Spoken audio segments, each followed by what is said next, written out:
Bahar. We're so glad that you're here. Thanks for having me. Thanks for having me, guys. Yeah. So, yeah, I'm pretty excited to be on it at the same time. I'm nervous Nervous. as well. Don't be nervous. Because You're gonna Bahar rock it. Kumar is here with us and it's quite scary. No, as well. I'm very open. I'm a little too open, so you have nothing to be scared about. Seriously. Thank you. Yeah. I mean, Shweta's feeling a little stressed, okay? Can we Yeah. just put that out on the table? Yeah. I can tell she's like, get your panties out of a bunch. I think you'll be fine. Let loose, right? Let's all take a deep breath. Feels good. We're all women. We're all just going to talk about Yeah. what's real, right? So go, shoot, ask me anything. Okay. So let's just start with the Baha's little bit of an introduction. And here she is, Bahar Kumar. The way I know her is one of the most fierce and unapologetic women is what I feel. And that's how I probably would like to introduce rather than her real professional designation. Okay. So I think I'll give it to you, Bahar. Yeah, no, I guess, when I called you out on having your panties in a bunch, that means I'm unapologetic, right? True. So I basically say whatever comes out of my mouth. But yeah, I think we were talking about this earlier, guys, and I think, for women, we cannot wait for people to pave the road for us. So as a result, we have to be absolutely fierce and we have to create change that we want to see for ourselves. And the reality is the world is ready for it. Mm-hmm. The world has been ready for it. And so we can't wait for this red carpet to come out and say, okay, now be who you want to be. We just got to be who we want to be. And the world will embrace it, surprisingly. They will celebrate who we are in our true fierce, selves. Yeah. With this, we would like to know a bit about you, your past and your present, and where you've come this far in your. I don't want to say your age. I'm sorry, but No, you can. I love age. okay. So we're, Oh, I we're in our love it. we're in our late 20s, and we kind of look forward to you to know how life has treated you so far, and the way how you've presented yourself. And that confidence, the woman that you've become, it's for girls like us to look into and be inspired with. So I think you have to give yourselves a lot of credit. I would not be launching this amazing initiative to have this kind of podcast in my 20s, so I have 20 plus years, well, not plus, but 20 years above you guys. And so it's absolutely a journey. And I think one of the things that I tell people a lot is whatever decision you're making is not a life decision. And so things change, things are dynamic, and give yourself permission to change your mind and to say that didn't work, so I'm going to try something else. And I think once you do that, you have a lot of freedom because you haven't boxed yourself in to being a certain person or to being a certain way, but say that this is who I am right now and I'm going to try this out and it might change through life. I think what I find about the conversation, what I find more interesting about Bahar, I really want the audience to know where you were born and who you are, where were you brought up, and why you're here in Nepal. I think that will sum up everything that you've talked about. That I just said. Okay. Yeah, no, it's I wish it was. No, I actually don't wish it was a simple answer. It is a bit of a runaround. So I was born in Iran. My parents were working in Tehran in the 70s. So I told you how old kind of I am. And then they went back to India, Delhi. So my family is Punjabi. And then we moved to the U.S. when I was 3 years old. So I grew up primarily in the United States, California, and then I went to New York City and I did my master's there. And then I found my partner in sort of New York and California. We spent the first 6 years in Oakland, California, and then we came here, and now I'm a Newari Buhari. That's the roundabout way. So could you tell us a little bit about your Newari Buhari lifestyle and how you've been able to cope up with this Nepali lifestyle? Well, I'll tell you a story. Okay, when I had 3 weddings, right? Because that's just what you do when you're a Newari Buhari, right? So you just have so many rituals. So when I came here for the Newari ceremony, I was told to remove my nose ring. Okay. And it's kind of a big part of who I am. And I was really shocked, and I said, "Why?" And they said, "You to Milena, now you're a Joshi," and I was like, "No!" I just got really upset, and then I composed, and I took it off, and I gave it to him, and I said, "And I will have this after the ceremony." And they said, "Unsa, right?" And then afterwards, I really fought to make sure I got my nose ring back. But I think at the end of the day, what I found through my journey as being a Buhari and Nawari Buhari is that I think my mother-in-law appreciates that I am authentic and I'm honest, and that I'm not going to try and be something I'm not, and I'm not going to say something that I don't mean, and I'm not going to do something out of obligation just to please her. So she knows that when I'm doing something, it's because I genuinely care about them and I want to, and it means something to me. So at the end of the day, I think it's very important for us to be true to ourselves. And I know it's a very hard thing to do in your 20s, at any time in your life, but now it's like, I don't give a shit. And it actually works much better when people know that you're being very true. Does that make sense? Is it like being accepted and even compromising in a good way? Yes. So I pick my battles, so there are times when I ask her, I was like, "Ma, what do you want me to wear to this?" Because I don't know, you guys know how you had to make me look this good today, right? True. Yeah, I'm sorry. No, it's true. I was a hot mess. Let's be honest. And they're like, "We gotta fix you up." Because thank God we had everything here on the set. So yeah, I think we would like to give a little bit of credit to our sponsor for that. So, right. Yeah. Yeah. Who is? Basemark, Nepal. So we're so glad that they did this for us, and now Look at that. three of us are looking quite gorgeous. I think we're looking gorgeous. Yeah, absolutely. Way better than the hot mess I walked in as. Yeah. I thought it was an audio podcast, and then when these ladies said no, we're videotaping it, I said, "Oh Lord." But anyway, but that's what you have to learn to be gracious about things, and I think in life we need to pick battles. We need to make choices, and I think as a result of me doing that, my mother-in-law, I have so much respect for her, because she has loads of wisdom, and she does the same thing. Things that my husband assumes my mother-in-law is going to freak out about, Ma doesn't. She's like, "Milsa, whatever she wants to wear, but not Zani, busness," like, because I'm like, I don't want to go to that function. I don't know who those people are, and I'm tired. And she's like, "Milsa," and she doesn't make a big deal out of things, and I really appreciate. I really appreciate that. I really want to add something on that about what you said right now. I think it's how you have put out yourself from the very beginning, that these are the things I'll do, these are the things I want, these are the things that I can tolerate. However, you are ready to accept whatever they bring in as people from a completely different I don't know, let's say upbringing, society, culture. Generation, culture, everything. Exactly. I think it's how you have adopted the right things from them, but at the same time telling very strictly that these are the things that I would not, because that's not where I'm coming from, or that's not who I am. Yes. I think but a lot of people, it takes a lot of guts to even put yourself out there and say, okay, this is what I want. And sometimes these are the genuine things that we want, but then it's very hard to come out and say. Yes. Yeah. So I mean, it's with almost every interaction. So when you are sitting in a boardroom or negotiating in contracts or for yourself with your partner, you've got to be really honest, and but you can do it in a gracious, polite, kind way. So I think the way we speak, our tone, and there's a tenderness in which we can deliver certain requests that doesn't sound like you're being a demanding bitch, And I think those are the things that we just need to practice and say, no, I'm not going to do that because I'm tired. Instead of, no, I'm not going to do that because I don't want to, and I don't have to. And it's like, why? Do you know what I mean? Yeah. It's all about communicating and questioning as well. Yeah, in the right way, probably. Yeah. So what should I do? Or Sorry.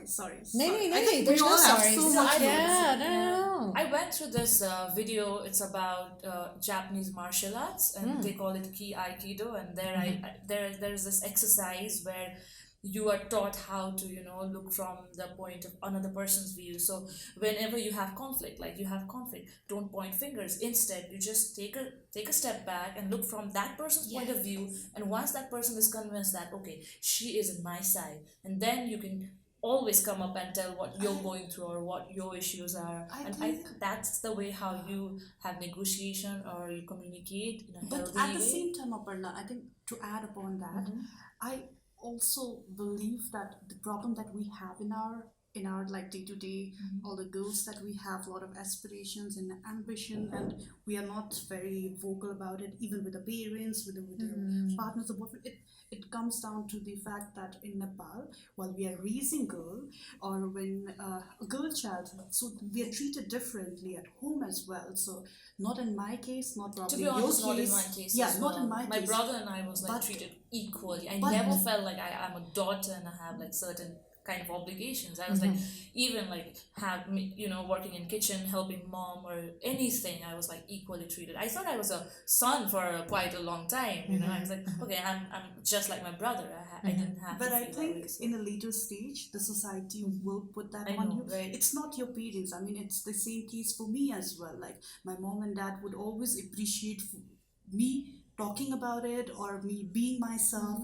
But it's the rest of the people in the society that makes it so tough that they start questioning, should I be giving that much of liberty to her?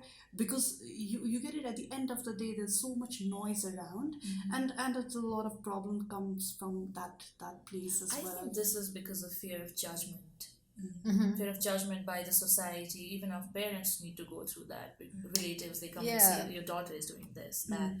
I think every one of us have that insecurity of being judged. Yeah, I mean, I think we were talking about, as human beings, and especially as women, we sometimes want to be people pleasers, and not create conflict and be, even like my husband will come to me at times and he's like, when he's having an issue with his father, he's like, can you go talk to him? Go talk to Baha. Can you help him understand? And I'm like, okay, that's fine, but we don't have to be people pleasers all the time. So even when I say let's speak with kindness, that doesn't mean say what you think that person wants to hear you say. You still should communicate with honesty and integrity at the end of the day, and I think you will be heard because I assume that people are sensitive and that people do have heart and empathy. And that's why when we speak with kindness, people listen with kindness. And when we throw out anger and attitude, then people are resistant to understanding where we're coming from. For now, Yeah. a little bit of a shifting gear towards something that I want to talk about with Bahar, which is I like the fact what you have said in one of your, let's say, interviews, or it was a magazine that you have talked about, like you being opinionated as a woman and you being able to articulate your opinion has actually made you a person and who you are as a professional as well. I want to slightly talk about that because a lot of women in today's generation, if they are, it doesn't matter if it is a professional or personal, whichever side it is, but we think being opinion is a problem, is an issue. Like a lot of time. I mean, okay, I'll give you example. I've heard that as well. Yeah, like you're too opinionated. Yeah, I'll I give you don't think so. example. You need I'll to give do you that. example. Okay, let's say if I have to talk about a personal thing, if you have some issues at home or anything like it's in your relationship, when you have opinions and there's a slightly conflict, so that makes you, I don't know, there's some, being a woman, you have a little bit of a guilt, like why am I acting this way? Have I become this bitch that this is not how I was raised. So these are the kind of a thing in a personal. But when you go out in a professional world and you have opinion, there are people who will make you think or tell you that, okay, now you need to shut up because that's, I don't know, I have not faced it myself, but I have so many of my friends who come out as guilty of them demanding something that they have want. felt that, but I do not remember the exact situation, but most of the time I felt that in workplaces where I'm like, okay, I should not have told this because people will consider me having opinion all the time or trying to make things too perfect. You know, we have encountered while working together as well. Before she knew me that well, she would be like, Aparna, why you're always, you know, trying to make everything perfect? You're too demanding. You've told that to me as well. So it comes in every way around, right? So for that, I want to take it to the positive side, how it has helped you and why you should, that's a good practice. I mean, So, so being opinionated has to be grounded in wisdom, experience, and evidence. So you can't make a comment off the seat of your pants because people will not respect that. They'll say, how do you know? Where did you come up with that? And I think, even though, you know, I'm on a millennials show, I'm not a millennial, but I think that's the biggest criticism that people have of millennials is they think they know it all, but they haven't had any of the experience to back it. So I think with opinions, if you can communicate it intelligently and also not say this is how it should be done, this is wrong, reframe it in a way that sounds a little like, well, you know, I'm curious what you all think if we tried it this way, and let it not be your idea that you're imposing, but actually open it up for a conversation where other people get to also react to what you say. Okay. And how does it work in a real world where you're working as a partners or as a collaboration, or even for, let's say, for Nepal Communitere, when you are negotiating with the other organizations? So how do you work around that? For I'll be honest, I use my Americanness. Okay. I use my American card. That's when I'm not the Nawari Buhari. And I just sort of like, I'm very transparent. Like even my team says, Bahar, you're too open. You know, in Nepal, sabi kura bonam pordeno, this, that, you kind of have to, like, you don't lay all your cards out. I was like, if we want to collaborate, I'm going to tell people what I expect, what we can offer, and what can they bring to the table. That's a partnership. So I feel like if I do that first, then it will be reciprocated. But what I'm hearing is that's not always the case. So with this, I just want to ask you, how do you feel and how do you define being a fierce woman in this, especially in Nepal, in the case of Nepal, in the male dominant society? How do you cope up with that? You really want to know? Yeah. That's why I was like, where's the tequila, girls? I drank. No. Oh, after this. We have a plan after this. No, I mean, how do I deal with men? I mean, Nepal is very patriarchal, right? And so it's like in your face. It's not even subtle. Yeah. You know, it's just like, this is your role as a woman, this is our role as men, and this is what you can and cannot do. So I took a lot of that for granted. It sounds like both of you were also raised in very egalitarian homes where you weren't treated very differently, but then the real world is different. And believe it or not, you know, because we are the reproductive species and we give birth, we are limited, and our role is defined by certain roles that we play reproductively, and you fall into these typical gender roles, right? And so being fierce is not something that I feel like I am or I always was. I think it goes back to being your true self and being honest and operating with integrity. And I think it also means that when you do that, you remove yourself and your ego from what you're doing and what you're saying. You're like, this is for my kids, this is for my organization, this is for entrepreneurs. And this is not, even my husband would be like, I mean, you know, Communitere could fail any day. Like, does that freak you out? I'm like, no. It doesn't. It's not mine. That's just an indication that Nepal's not ready, or the community is not ready, or startups are not there, and it's not needed. It's not about me. But the fact that it's been growing is an indication that it's serving this purpose. And so I really do kind of try very much. Even with my kids, people say something about my kids, and I was like, they're their own beings. You know, and they're like, no. I'm like, no.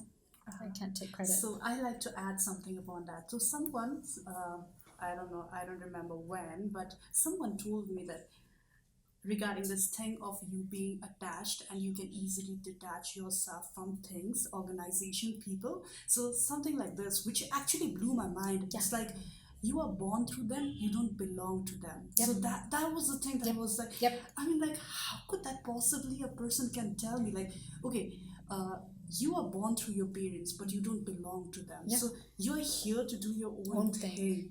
I think with the organization as well. So now, when I said right now that I'm not working with the organization previously, of course I was a part of it, and I want to represent that organization fully wherever I go, because that is, for a time being, that's a part of my identity as well.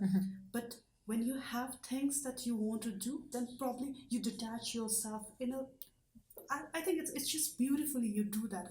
I like that part about yours as well. I mean, we discussed things earlier before this where you talked about in a marriage, in a relationship, in partnership, in business, even in for organization, that you have given so much, but at one point when you outgrow or you want to do certain things, you just find a way which is more organic and beautifully you can. That's a beautiful thought. I like it.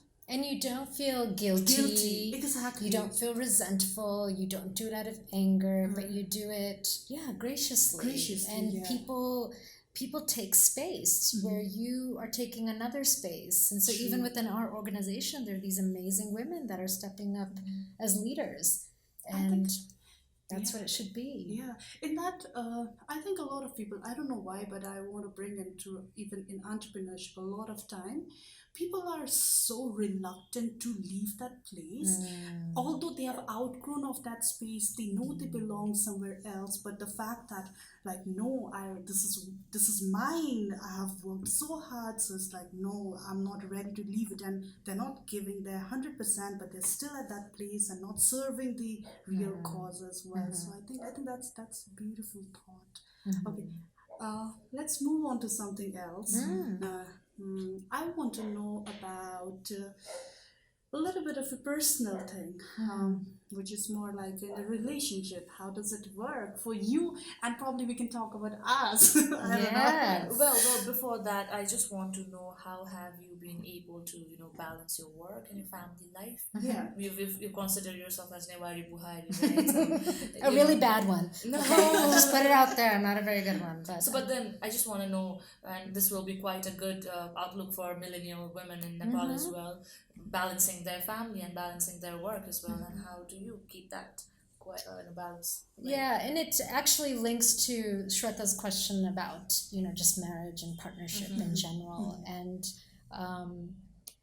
I think, we can't do it all, and we shouldn't be expected to do it all. And so when we talk about balancing work life, decisions and commitments, you have to make choices, or else you're going to feel like you're not fulfilling certain roles. You're going to feel guilty. You're going to feel resentful. You're not going to enjoy. And I fully believe that things have to replenish you and not deplete you.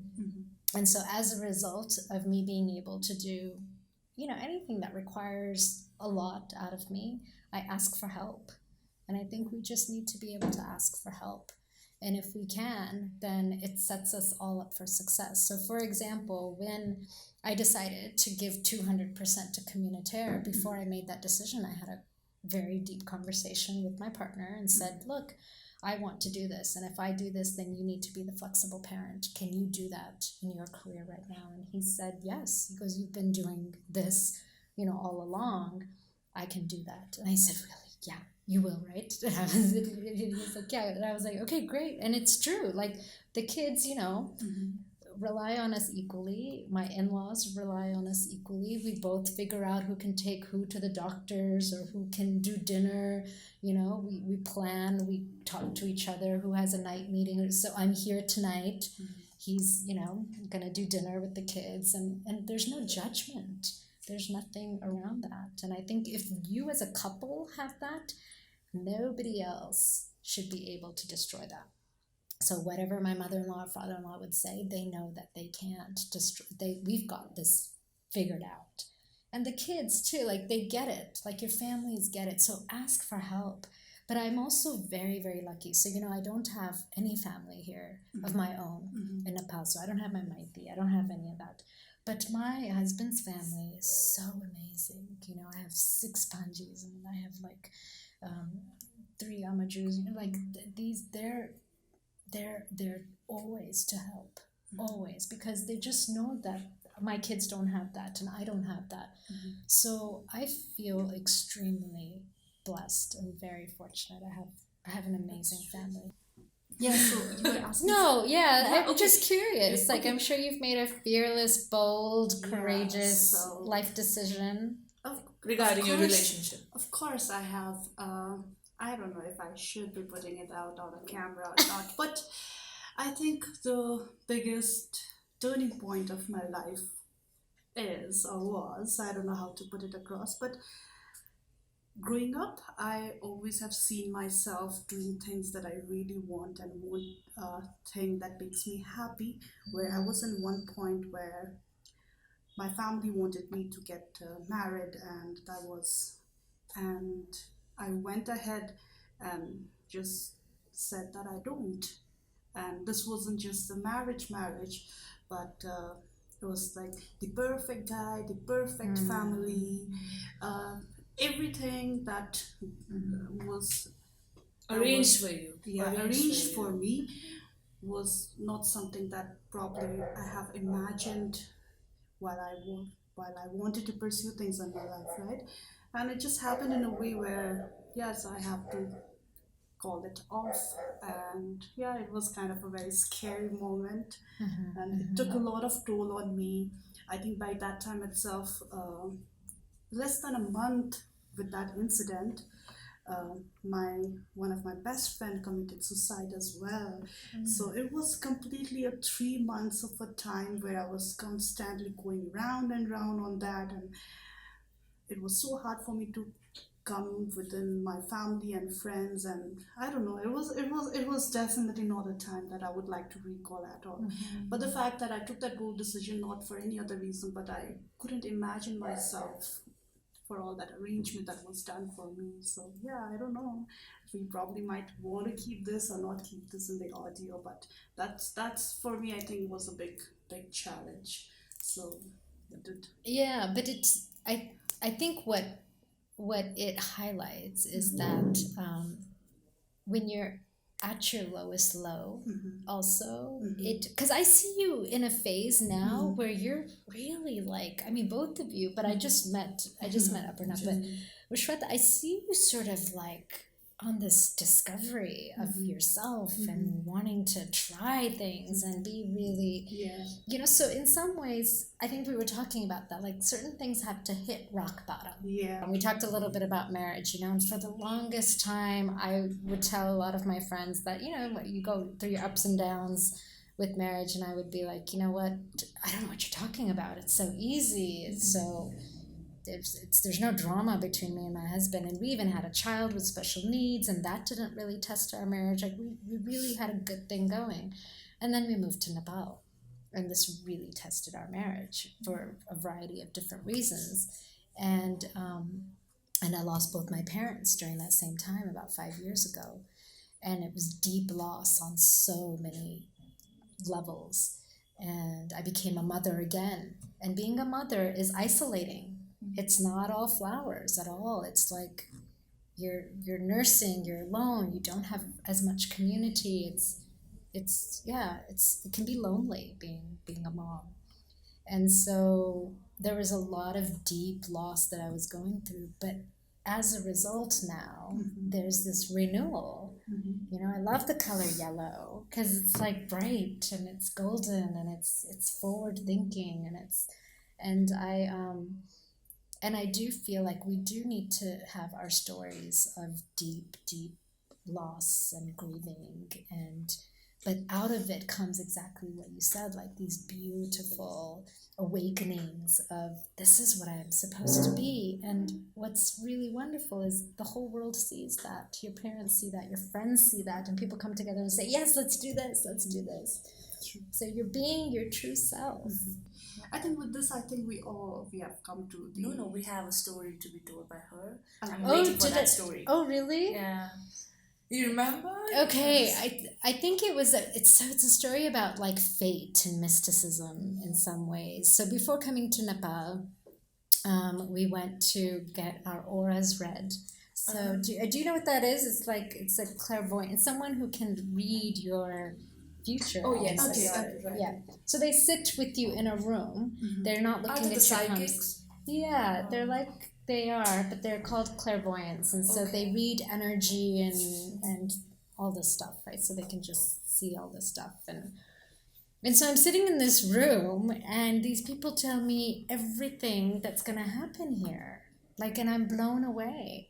Like I literally am not saying anything, and they said, "You're moving somewhere. You're going somewhere far away, like you're pushing off the shore," and I said, "Yes, I am." And they said, "You're going to a place where your voice will be limited. You won't be able to speak much," which is true, the language. And they said, "You'll be really challenged with your role as a woman." So then they said, "Are you going to the Middle East somewhere, or where are you going?" You know, wouldn't tell them because I just wanted to know what they were going to tell me. And they said, "Yeah, you'll be really, really challenged, and it'll be really hard in the beginning." And then they're like, "But then afterwards," and they also can look back into your previous lives or whatever, right? So they're like, "You're going to tap into those warrior woman that you were in your previous life." I was like, "Oh, really?" And they're like, "And that woman is going to come out." Wow. When you're in this new place. And they're like, after those few years where you're really kind of stifled, or you feel like because they read your chakras and they say like this chakra is gonna be really closed, they're like, then you will be on the forefront of something very new and different wherever you're going. And I was like, really? I was just really surprised. And I moved here, and it was just like I told you guys, it wasn't great. It was very hard in the beginning, and my marriage went rock bottom, and I wasn't working. I took the longest break from work since the age of 15.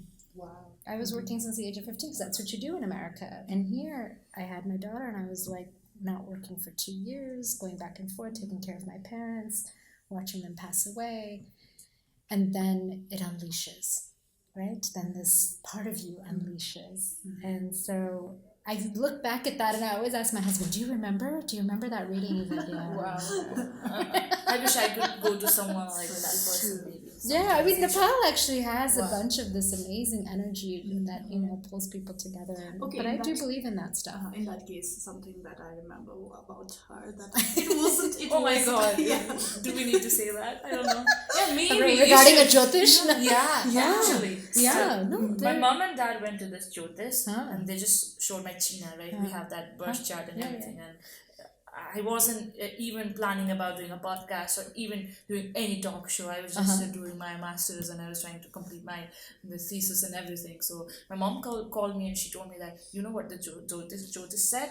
We just had a talk for 2 minutes, and he told me that you're going to make a good money, or you're going to do a very good in your career by talking. And I'm like, what? I'll be talking and then speaking or talking. Like, you'll just be bolera in Nepali. You'll make money by bolera. And I was like, what? Ke bolchu ma? What will I be doing? Like, and then, we planned this podcast, and I still didn't realize that. And one day we were having a conversation, and I told her, like, Jyotisi said this, so I'm not sure. Like, we've started the podcast, and I'm talking, I'm speaking, and I'm doing whatever the shit I want. And maybe, you never know. This is my career path, maybe. And that's what he told months back. And Yeah. sometimes coincidence, or I don't know what's that. Things. So I do feel like there's we have conviction, we have the ability to define our own stories and our own futures and roles, but there's also this other narrative on the back end that's unfolding for us, and we get life challenges for a reason. And that's to test us, to see if we can push forward and be our honest selves. And I do think we're given those, and they're gifts. They might seem like nightmares, but at the end we're like, wow, we're amazing as a result. Yeah. Congratulations to both of you. Thank you. Thank you, and thank you for being here. Thank you for having me. This was fantastic. Scared before this show. Like, Oh I haven't met gosh, you before. no! I know when you use words like fearless and bold, they're like, "Oh, who is this woman?" But no, literally, she said like she's fierce, she's bold, and I'm like, okay, so what do I need to ask her? And she was like, I hope your first encounter won't be that bad. And I'm like, I was just thinking on my head over and over again that, oh my god, I need to speak very little in front of her. I don't know, like I was clueless, and now I'm like so happy that we have you here. And thank you. And I think, I don't know, many people don't know about this, but she's one of our first female guests. Yes. So, yes. I feel absolutely honored, Wow. flattered, humbled. I really, really am extremely, honored to be. we really hope to invite you on our other shows as well. We're looking forward to. Absolutely. So maybe with this, do we come to end of our show, Shweta? Yeah, I think we need to wrap up. Thank you, now. ladies, Yes, and thank you. congratulations. Thank you, Mwah. Baha. Thank you. Mwah. So much love to you and to everyone watching us. I hope you guys enjoyed this episode of ours, and if you have any comments, any suggestions, you can comment down below on our comment section. We'll try our best to reach out to all your suggestions. And Shweta? And like we say, we want to bring in right kind of people, bring right kind of a conversation. So with Bahar, we talked about a lot of crucial things that we as a woman are facing. So please let us know if there's anything or any person that you want us to have some kind of a deep conversation like today. So yeah, for that you have to stay tuned and watch our more videos and keep suggesting us as And well. if you have any questions to ask Bahar, then you can write us down as well. We'll make sure we'll convey that to her as well. Sure. Bahar, do you have anything to conclude this episode? No, just that I encourage everyone to live an honest and fearless life. Thanks, Thank guys. you. Thank you so Thank much. you. Thank you. Yay.